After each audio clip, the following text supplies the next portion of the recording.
జాయే అన్నటువంటి వార్తని హైలైట్ చేసింది ఈనాడు. ఢిల్లీ పేలుడు వెనక స్లీపర్ సెల్స్ హస్తం, ఫరీదాబాద్ పేలుడు పదార్థాలతో సంబంధం, కారులో పేలిన డిటనేటర్లు, నడిపింది పుల్వామా వైద్యుడు ఉమర్, దొరికిపోక తప్పదని పేల్చేసుకున్నట్టు అనుమానం, హడావిడిగా బాంబును తరలిస్తుండగా పేలుడు జరిగినట్టు సంకేతాలు, 12కు పెరిగిన మృతుల సంఖ్య, దేశ రాజధానిలో బాంబు పేలుడు వెనక ఉగ్రమూలాలు ఉన్నట్టు బయటపడింది. హర్యానాలోని ఫరీదాబాద్లో భారీ ఎత్తున దొరికిన పేలుడు పదార్థాలకు దీనికి సంబంధం ఉందనే అనుమానాలు బలపడుతున్నాయి. ఈ నేపథ్యంలో కేసు దర్యాప్తు బాధ్యతలు ఢిల్లీ పోలీసు నుంచి జాతీయ దర్యాప్తు సంస్థ తీసుకుంది.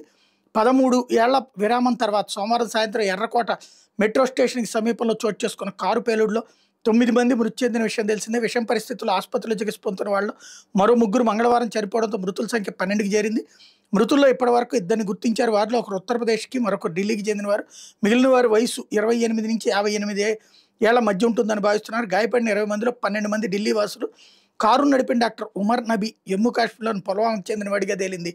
ఫరీదాబాద్ పేలుడు పదార్థాలతో సంబంధం ఉండటంతో ఇక దొరికిపోక తప్పదనే భయంతోనే ఆ వైద్యుడు ఆత్మహత్యకు పాల్పడ్డా లేదా అనుకోకుండా పేలాయని అనుమానాలు వ్యక్తమవుతున్నాయి.